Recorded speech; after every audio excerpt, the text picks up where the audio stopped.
Mitch, welcome to Australia. Thank you so much. Alright, you say you're looking forward to Comic-Con? I'm absolutely looking forward. This is the first Comic-Con that I've done. Mm-hmm. I've done other conventions. When we were doing the X-Files, I did a bunch of conventions the first couple of years. And then I didn't do them for a long time. Like 20 years I didn't do them, I think. And then I just started doing them a couple of years ago. I did a couple in London. And I'm doing this one, and then I go to London afterwards. Oh, you're doing another convention in London? Yeah. Wow, okay. I go back to LA for one day, and then Back over to London. I go to London, yeah. Jet So lag. I go, who am I? Why am I here? Where am I? So that makes me Jason Momoa then. Now, before the X-Files, I know you were in Dallas. Okay, I've seen pictures of you in Dallas, and you're in Dallas, the recent Dallas as well. I've read that you've been there. Yeah. You're not reprising your role of the original? No. Morrissey? Yeah. No, I'm not. It's a different character. It's actually Bobby Ewing's new wife, who's played by Brenda Strong. I play her ex-husband, who is not a very nice man, and so it's a lot of fun to be able to go back and have this wonderful character to play on the show that I started working at the beginning of my career as an extra on that show. Oh, right, okay, that's how you started in Dallas. The first episode I ever did was as an extra, because I was living in Austin, and they were shooting some exteriors in Dallas, and so I went up and worked as an extra on it. When I started doing the show this time, Linda Gray came up and she goes, "We're so happy to have you on the show." And I said, "Honey, I worked as an extra on this show 30 years ago, standing right behind you. If you go back and look at it, you may see me back in the crowd, you know." Yeah. But that was yeah. So it's and then when I went to LA, after I moved from Texas to LA, I had a 4-episode arc on Dallas with Larry Hagman's character with JR. Yeah. So that's probably what you saw. Yeah.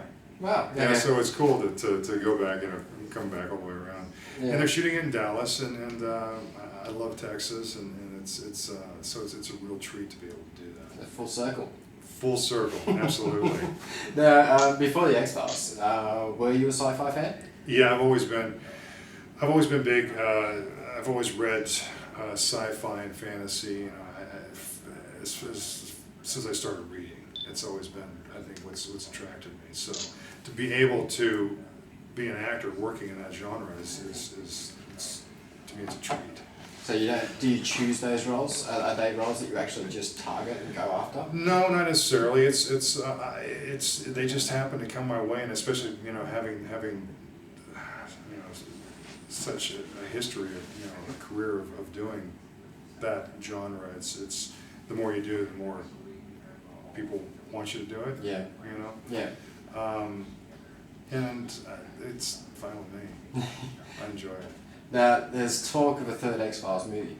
Is there? Talk. Now, I've heard, and David's keen to do it, Gillian's keen to do it. Now, would you be keen to and interested in reprising Skinner for one last hurrah? And if so, what would you do? How would you finish your character as Skinner? Well, that'd be up to Chris Carter. How would you? No, Chris. But how would you want to see the end of Skinner? I don't know. It's been so long since I did the 2 movies, and the last movie I had a little bit, if I'm going to be, if they're going to have that character in the next movie, I would like him to have something to do. And just have a fitting end. Rather, yeah. I mean, whatever the end is, I'd have to think about it. I wish you would pose that question. You told me you were going to ask me that. I could have thought about it. But I think that he's a very principled man, and I think that he should continue on what he's been doing. It's like he believes in in who he is and what he's doing, and obviously because he put his career and his life on the line many times, in his support of Mulder and Scully. Yeah. So. I think for that reason, the X-Files really does need to have a conclusion. I think it does too, and I would like this character to have some type of to go someplace. I don't know if Chris is interested in doing anything with the character or not. You know, Yeah. it's a Mulder and Scully show. I'm actually gonna run into Frank Spotnitz in London, so Yeah. I get to talk to him. I'm anxious to see him. He's a great guy. Yeah, so come on, man, let's do it. Third X-Files, let's go. Well, the second one, I didn't even know I was in it. I honestly, they were shooting it, and it was during the writer's strike, so they had already written the script because they couldn't rewrite. They were not allowed to rewrite anything. Yeah.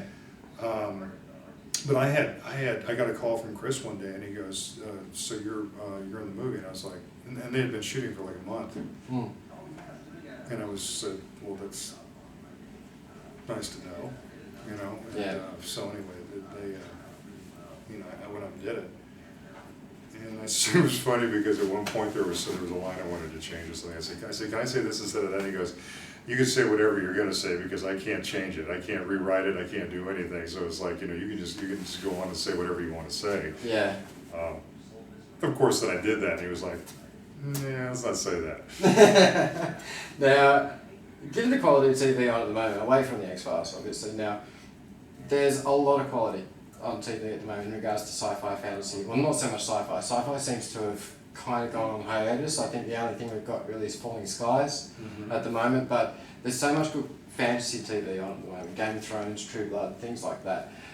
What show would you... I'd love to work on Game of Thrones. I've read all the books. I'm on the last one right now, and I'm savoring it. I'm taking my time because I don't know when his next book is going to be out. Yeah. I don't know when the next installment is going to be. So the other ones I just flew through. You know, and then I've been watching the show on HBO, and I think it's a great show. It's a great piece. I'd love to work on a show like that. Yeah, yeah. Of course, they don't hire many Americans on that show, so Jason's one of the few, I think. But he just speaks a different language anyway, so Doesn't everyone matter, even knows yeah. American in the show. Now, now you played the voice of Commissioner Gordon in the animated Batman series. Do you like doing voiceover work? I love it. Yeah. I haven't had the opportunity to do that much, but it's a great job. It's like, you know, you get to stand in front of a microphone and with a group of a bunch of other wonderful actors and you know, portray this character. And it's like you don't got to worry about what you look like. Yeah. You don't got to worry about shaving or, you know, how you're dressed. It's really I really enjoy it. And you know, and working on Batman, it was like I said, there was, you know, they did bring in just all these wonderful actors that you've been watching forever. You know, so you're in the room with you know with all these people, and it was kind of like bit of a fanboy yourself. Really, absolutely. I mean, I am. I'm like dying to meet Patrick Stewart here. You know, I'm just like I'll be like a total geek. I have the opportunity to run into him. You know? Oh, I was going to say you haven't actually met Patrick before. Yeah, no, I haven't. Wow, okay. I thought I've seen him. genre actors. You know? No, I've seen him in lounges at airports, but that's, you know, that's it. Yeah. But I'm a huge fan of his. Yeah. Now, with David Duchovny being your best man at your wedding, you guys obviously were close. Are you still that close? Well, I mean, no, not really. We don't really talk that much. On occasion, you know, I'll get a text from him, you know, and I'll text him back. He's, you know, him doing Californication there in LA. He called one day, and we were going to try to get together, but it didn't work out. But so the last time I've seen him was at the premiere of the last X-Files movie. Yeah. But you know, it's like that's kind of the way things go. Nature of the business. I mean, it's like, I mean, you know, Corin and I work together and on Supernatural, you know, and we kind of get together every once in a while, but it's so hard. There's so often that you develop relationships with people while you're doing, when you're working on something. Yeah. And then it's over, and then move to the next kind job. of just go on to the next one, and then you meet new people, and there's relationships that you would like to continue, and yeah. you know, but it's sometimes it just doesn't. Well, thank you very, very much for meeting with me. It's good talking It's to been you. great, thank you. Okay. And you have a great time. I'll see you at Comic-Con over the I'm weekend. looking forward to it. Excellent. Yeah. Thanks very much, Mitch.